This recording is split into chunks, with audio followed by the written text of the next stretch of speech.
Video का बकिया हिस्सा part 2 जो कि पार्ट 1 का तसलसल है समाअत फरमाए। का हकीकत पसंदाना अंदाज़ फ़िक्र रज़मिया शायरी के लिए सबसे बड़ी रुकावट साबित हुआ। रज़मिया शायरी की बजाय चीन में छोटी छोटी हिकायतें कसरत से मिलती हैं, किस्से तफसील से लिखे गए हैं और ये किस्से हर किस्म की सिचुएशन की नुमाइंदगी से हैरत ज़दा कर देते हैं। इन किस्सों में निजी ज़िंदगी और पब्लिक ज़िंदगी के सिलसिले में तफसीली इंकशाफात के अलावा बड़ी शाइस्तगी और तनव्वु है। ख़ास तौर से ख़वातीन के किरदारों की तस्वीर कशी में बड़ी नज़ाकत से काम लिया गया है और इनमें चीनियों की सनाआना सलाहियतों का भरपूर इजहार हुआ है। चीन के इन किस्सों और हिकायतों के बरक्स हमें एक और दुनिया हिंदुस्तान की इन रज़मिया नज़मों में मिलती है, जिनमें रामायण और महाभारत सबसे ज़्यादा नुमायाँ हैं। इन नज़मों में ऐसा तख़य्युल नज़र आता है जो हिंदुस्तानी ज़हन और दुनिया के बारे में हिंदुस्तान के इज्तिमाई नुक्ता नज़र का इजहार करने पर मुकम्मल तौर से कादिर है। यहूदियों की यहाँ भी रज़मिया नज़में नहीं हैं, चूँकि इनके तारीख़ी एहसास पर इनका मजहबी जज्बा गालिब रहा है। अरबों पर शुरू ही से शायरी का शौक गालिब रहा है। इनमें शायराना सलाहियत फितरी तौर पर मौजूद है। मौलिकात में हमें मशरिक़ की हकीकी शायरी पहली बार मिलती है।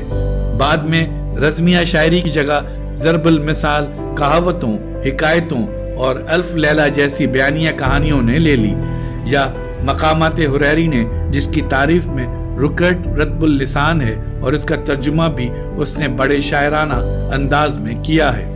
फारसी शायरी का ज़हूर दरअसल उस वक्त अपनी पूरी आबोताब के साथ होता है जब इस्लाम के ज़रिए इस शायरी की क़ल्बे माहियत अपने उरूज तक पहुँच जाती है। फारसी शायरी की इब्तिदा ही में एक ऐसी रज़मिया नज़्म हमारे सामने आती है जिसका माफ़ी ईरान के कदीम तरीन ज़माने तक जाता है। हेगल कहता है कि चूँकि इस नज़्म में मरकज़ी हैसियत किसी ऐसे अमल को हासिल नहीं है जिससे सारे वाक़यात बंधे हुए हों, इसलिए इसे हकीकी रज़मिया नज़्म नहीं कहा जा सकता। बहरहाल ये अजीम नज़्म शाहनामा-ए फिरदौसी है। रज़मिया शायरी के इस सिलसिले का खात्मा ऐसी आशिकाना नज़्मों पर हुआ जिनमें गैर मुल्की दिलकशी और दिल आवेज़ी थी, और इससे कबल कि ईरान का अदब हेगल के अल्फाज में सूफियाना पुरअसरारियत में डूब जाए, जिसका आगाज़ जलालुद्दीन रूमी की गैर मामूली शायरी और हिकायतों से हुआ। ईरान में नासिहाना अदब का ज़हूर हुआ जिसमें शेख सादी को, जिन्होंने दूर दराज के सफ़र भी कर रखे थे, सबसे नुमाया मकाम हासिल हुआ। अपनी अहद वस्ता की अजीम नज़्म डिवाइन कॉमेडी के बारे में दांते समझता है कि यह नज़्म उसे मुक़द्दस मोहब्बत ने अता की है। वो अपनी नज़्म में सारे माजी और हाल को मज़ीद हुस्न बख्शता है या हदफ़ मलामत बना देता है। ये मौत के बाद का रज़मिया सफ़र है। यह आज़ाद तख़य्युल की तख्लीक़ है। इसी किस्म की आज़ाद तख़य्युल की तख्लीक़ जैसे आज़ाद तख़य्युल ने होमर और हेसियोड की शायरी में देवताओं की तख्लीक़ की थी। डिवाइन कॉमेडी में जहन्नुम भी है और जहन्नुम की दहशतनाक ज़िंदगी भी, लेकिन इस ज़िंदगी के साथ दांते का अपना जज्बा रहम भी शामिल है। बरज़ुख की हालत इससे कम खराब है और जन्नत में मादी दुनिया से आज़ाद एक रोशन और ताबनाक अबदी ज़िंदगी है। इस नज़्म में ईसाई दीनियात की मुतकल्लिमाना आवाज़ भी सुनाई देती है और मोहब्बत की आवाज़ भी। दांते की इस डिवाइन कॉमेडी के अलावा रज़मिया शायरी की एक और दुनिया भी है जिसमें ईसाई नाइटहुड की कहानियाँ मिलती हैं। इन कहानियों में मरकज़ी हैसियत अफराद को हासिल है, लेकिन तख़य्युल ने ऐसे किरदार वज़ा नहीं किए हैं जो ज़िंदगी से कट गए हों। इनफरादी मुहिम्मात की ये कहानियाँ दास्तानों का रंग और फैसला कुन जंगों की सूरत इख्तियार कर लेती हैं, और यही बात रज़मिया उसलूब का सबब बन जाती है। फ्रांस में शार्लिमान और उसके प्लेडीन्स की कहानियाँ, इंग्लिस्तान में किंग आर्थर और उसके राउंड टेबल के नाइट्स की दास्तानें, पुर्तगाल और स्पेन में एमेडिस और उसकी अजीज़ों की मुहिम्मात मिलती हैं, और 13वीं सदी ईस्वी में शुमाली फ्रांस में सबसे ज़्यादा मशहूर कहानी रोमन डी ला रोज़ कहलाती है। इसके बाद हम निशातुस्सानिया के अहद में आते हैं। हरचंद के ये अहद वस्ता ही है जो रज़मिया शायरी का मवाद फराहम करता है, लेकिन अब फनकाराना बर्ताव ट्रीटमेंट तेजी से बदल जाता है, शुजाना मुहिम्मात का मजाक उड़ाया जाता है और इस तर्ज इजहार में अरिस्टो और सर्वेंटीस को सबसे ज्यादा नुमाया कामयाबी हासिल होती है। एरिस्टो की ऑरलैंडो फ्यूरिसो में बड़ी दिलकशी, मिजाह और ज़कावत के साथ सादगी और पुरकारी मिलती है और वो तमाम चीजें जो अपने अंदर बेढंगी, लायानी और अहमकाना हो चुकी हैं अपने आप खत्म होते हुए दिखाई गई हैं। सर्वेंटीस का नॉवेल ज्यादा गहरा है और उसमें दिखाया गया है कि अब जहाँ गर्द सूरमा और नाइट माजी की चीजें बन चुके हैं, जैसे किसी मजनू के जहन में कोई ख्याल सख्त होकर रह जाए। सर्वेंटीस ने ये बताया है कि एक किरदार के जहन में ये खप समा जाता है कि वो इंतहाई बहादुर नाइट है और वो जो मुहिम्मात सर करता है वो रोजमर्रा की जिंदगी के नुक्ते नजर से इंतहाई अहमकाना, मज़ाक़ खेज और मोमिल होती हैं। इस तरह शुजाना मुहिम्मात की एक नौइयत की लायानियत को सर्वेंटीस हमारे शऊर में ले आता है। रज़मिया शायरी की दूसरी शाख जो निशात-उस-सानिया में रूनुमा हुई, इसके नुमाइंदों में टैसो का जिक्र जरूरी है, जिसकी जेरूशलेम डिलीवर्ड का मोड अरिस्टो के मोड के बिल्कुल बरक्स है। टैसो ने होमर और वर्जिल को अपना मॉडल बनाया था ताकि वो एक रज़मिया साख्त की नज़्म तख्लीक कर सके।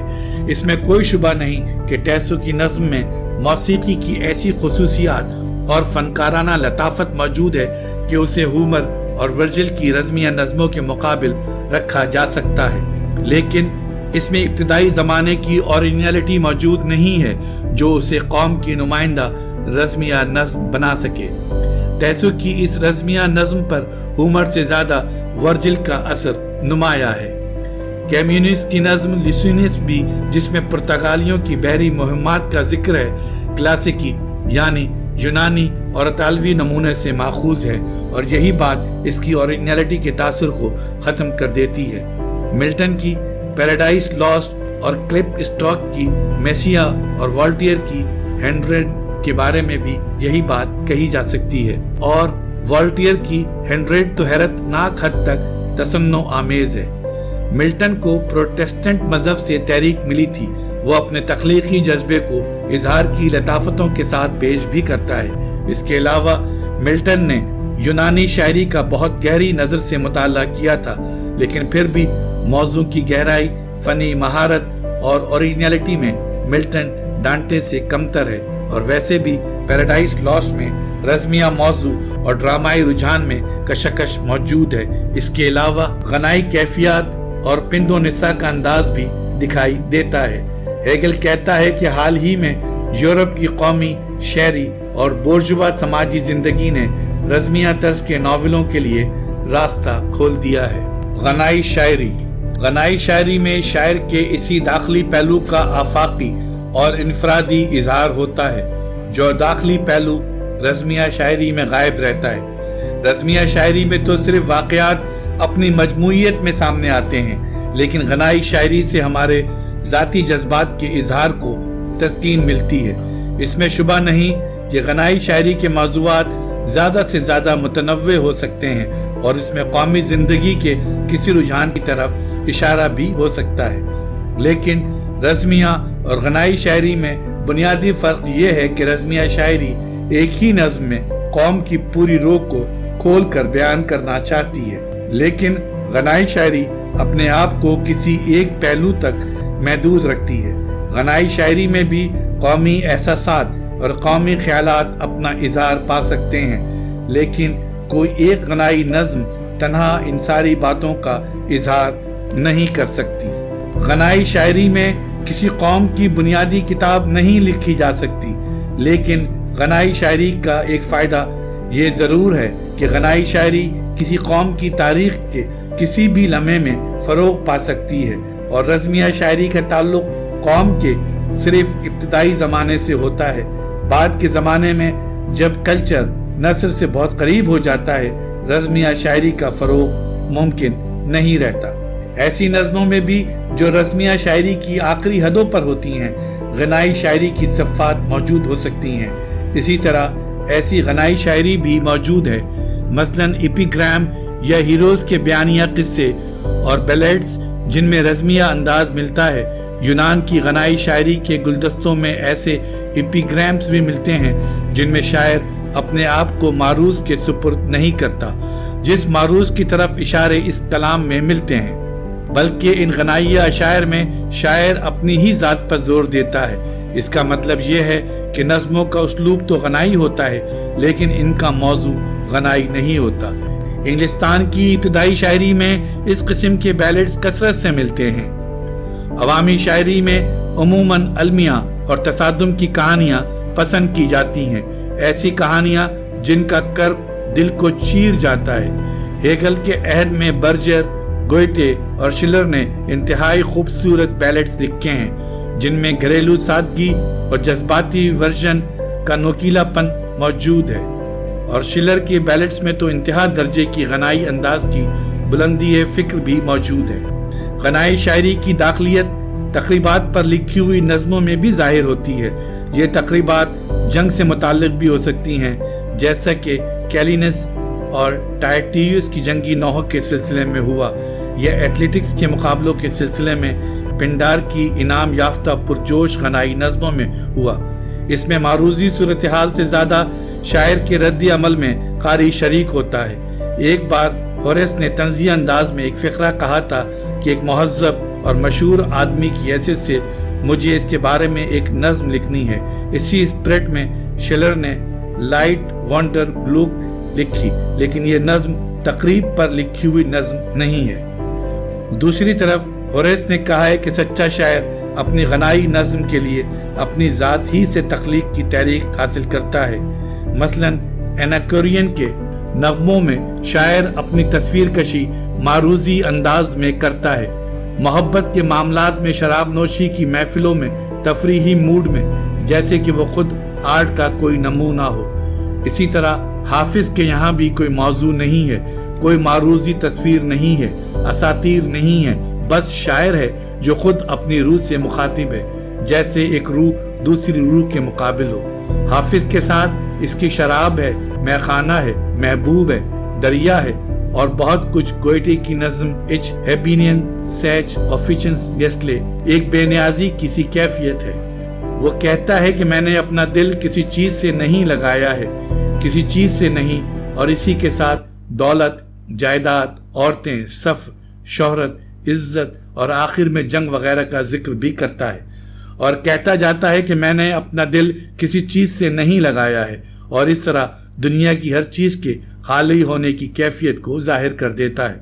गनाई शायरी की तख्लीक के लिए इब्तदाई नहीं तरक्की याफ्ता माशरा चाहिए, जहां आर्ट बढ़ती हुई नस्र आलू दुनिया में खुद शऊरी का हामिल हो सके और इस खुद शऊरी सेल्फ कॉन्शियसनेस की कैफियत को जानते बूझते परफेक्ट बना सके।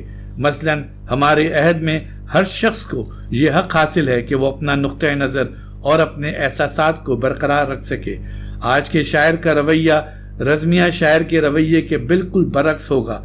इलियड और ओडिसी में होमर अपनी शख्सियत को इस हद तक कुर्बान कर देता है कि अक्सर लोग इस बात से मुत्तफिक नहीं होंगे कि होमर एक जीता जागता शख्स होगा। हालांकि होमर के हीरो आज भी जिंदा इंसानों की तरह हैं और वो अपनी ज़ात में लाफानी हो चुके हैं, लेकिन पिंडार की इनाम याफ्ता गनाइया नज़मों की शख्सियतों का ये हाल नहीं है।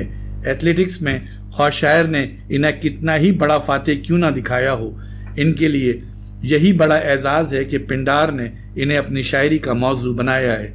लेकिन पिंडार की शायरी से सिर्फ शायर लाफानी हो गया है, इसके हीरो इसकी शख्सियत के मुलका अपेंडेज से ज़्यादा अहमियत नहीं रखते। गनाई शायरी की ऐसी उबूरी किस्में भी हैं जिनमें रज़मिया शायरी का बयानिया उनसर मिलता है। दूसरी इंतहा पर ऐसी उबूरी किस्में भी हैं जिनमें ड्रामाई शायरी की बुनियाद के तौर पर गुफ्तगू और मुकालमा मिलता है। इन दो इंतहाओं के दरमियान सच्ची गनाई शायरी की बुनियादी हैयतें मिलती हैं, लेकिन इस सारे मसले का ताल्लुक इस बात से है कि शायर अपने मौजू के बारे में क्या रवैया इख्तियार करता है। गनाई शायरी की वो किस्में भी हैं जिन्हें हम भजन, मनाजात, जंग से पहले या जंग के बाद के नग़मे और मज़ामीर कहते हैं। मज़ामीर का मतलब है ऐसी नज़में जिनमें शायर मुक़द्दस आफाकियत में डूबा हुआ होता है। इस वीडियो का बकिया हिस्सा ہمارے آئندہ آنے والے پروگرام میں مات فرمائیں۔ امید ہے آپ کو پسند آئے گا۔ شکریہ۔ ہماری ویڈیوز کو لائک اور شیئر ضرور کریں، اور اگر آپ اس چینل کے سبسکرائبر ہیں تو ہماری طرف سے شکریہ قبول فرمائیں، اور اگر آپ نے اب تک سبسکرائب نہیں کیا تو اس چینل کو فوراً سبسکرائب کر لیں اور بیل آئیکن سے notification for all per click کریں تاکہ آئندہ آنے والی ہر نئی ویڈیو آپ کو مل سکے۔ شکریہ۔